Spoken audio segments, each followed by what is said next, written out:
श्रीमद् भगवद गीता में मैंने कहा था कि मनुष्य अपने विचारों से निर्मित एक प्राणी है। वो जैसा सोचता है वैसा ही बन जाता है। पार्थ, आज संसार में लोग अपमान से पीड़ित हैं। वे पूछते हैं, केशव, जब कोई हमें नीचा दिखाए, जब कोई हमारे चरित्र पर कीचड़ उछाले, तो हमें क्या करना चाहिए? मूर्ख हैं वो लोग जो अपमान का उत्तर अपशब्दों से देते हैं। सुनो, यदि तुम प्रतिशोध की अग्नि में जलोगे तो तुम स्वयं को ही भस्म कर लोगे। अपमान का जवाब देना वीरता नहीं है। अपमान को पीकर उसे अपनी शक्ति बनाना ही असली पुरुषार्थ है। स्मरण करो उस राजसूय यज्ञ को, जब चेदी नरेश शिशुपाल ने भरी सभा में मेरा अपमान किया था। 1 गाली, 10 गालियां, 50 गालियां और फिर 100 गालियां। पांडव क्रोध से जल रहे थे। सभा के अन्य राजा कांप रहे थे, पर मैं मुस्कुरा रहा था। क्या मैं असमर्थ था? क्या मेरा सुदर्शन चक्र सो रहा था? नहीं, मैं उसे अवसर दे रहा था। मैं उसकी मर्यादा की अंतिम सीमा देख रहा था। जब पाप का घड़ा भर जाता है तो नियति स्वयं उसका न्याय करती है। तुम्हें केवल धैर्य रखना है, क्योंकि तुम्हारा क्रोध तुम्हारे शत्रु का पोषण करता है और तुम्हारी शांति उसका विनाश करती है। कर्ण को देखो, जिसे पग पग पर अपमानित किया गया। उसे सूतपुत्र कहकर धनुर्विद्या से वंचित रखने का प्रयास किया गया।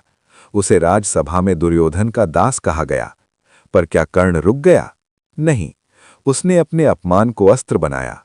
उसने अपनी पीड़ा को परिश्रम में बदला। आज युगों बाद भी दुनिया उसे उसकी जाति से नहीं, उसके दान और उसके पराक्रम से जानती है। अपमान वो खाद है जो यदि सही हृदय में पड़े तो सफलता का वृक्ष विशाल हो जाता है। पार्थ, द्रौपदी का अपमान हुआ था। वो अपमान नहीं, अधर्म की पराकाष्ठा थी। उस समय भी मैं चुप था। क्यों? क्योंकि मनुष्य को स्वयं लड़ना सीखना पड़ता है। जब उसने सबको पुकार लिया, जब उसका अहंकार टूट गया और उसने मुझे सच्चे मन से पुकारा, तब मैंने अनंत साड़ी का रूप धरकर उसकी लाज बचाई। याद रखो, जब संसार तुम्हें त्याग देगा तब मैं खड़ा रहूंगा, पर तुम्हें उस अपमान की अग्नि में तपकर कुंदन बनना होगा। यदि कोई तुम्हें तुच्छ समझता है तो उसे समझने दो। यदि कोई तुम्हारी क्षमता पर प्रश्न चिन्ह लगाता है तो उसे लगने दो। तुम्हारी चुप्पी उन्हें ये सोचने पर विवश कर देगी कि आखिर इस व्यक्ति के भीतर ऐसी कौन सी शक्ति है जो इसे विचलित नहीं होने देती। यही तुम्हारी सबसे बड़ी विजय है। लोग कहते हैं क्षमा वीरों का आभूषण है। सत्य है, लेकिन क्षमा उन्हें करो जो अनजाने में भूल करें। जो जानबूझकर तुम्हारा अहित करें, उन्हें विस्मृत कर दो, उन्हें भूल जाओ।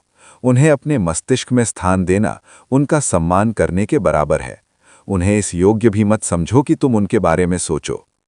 कलयुग के प्राणियों, अपनी ऊर्जा को बचाकर रखो। तुम यहां दूसरों को सुधारने नहीं, स्वयं को सिद्ध करने आए हो। जो आज तुम्हें पत्थर मार रहे हैं, कल वे ही तुम्हारे चरणों में बैठकर ज्ञान मांगेंगे। बस तुम्हें अपने पद से डिगना नहीं है। मैं फिर कहता हूं, जो अपमान में भी अडिग है, जो निंदा और स्तुति के चक्रव्यूह से बाहर है, वही योगी है। संसार की बातों को अपने कान तक आने दो, हृदय तक नहीं। यदि बात हृदय तक पहुंच गई तो तुम हार जाओगे, और यदि वो कानों से होकर निकल गई तो तुम जीत जाओगे। शांत रहो, अपने कर्म पर ध्यान केंद्रित करो। जब तुम्हारी सफलता का शंखनाद होगा तो पूरी सृष्टि मौन हो जाएगी। उस दिन तुम्हारा मौन ही तुम्हारा सबसे बड़ा उत्तर होगा। भयभीत मत हो, मैं तुम्हारे साथ हूं। हर उस क्षण में जब तुम्हें लगे कि तुम अकेले हो, अपनी आंखें मूंदना और मुझे पुकारना। मैं तुम्हारी चेतना में तुम्हारी शक्ति बनकर प्रकट हो जाऊंगा। अपना कर्म करो, फल की चिंता मुझ पर छोड़ दो। जो तुम्हारा है वो तुम्हें मिलकर रहेगा, और जो तुम्हारा नहीं है उसे तुम छीनकर भी अपना नहीं बना सकते। विजयी भव, शांत रहो और आगे बढ़ो। जय श्री कृष्णा।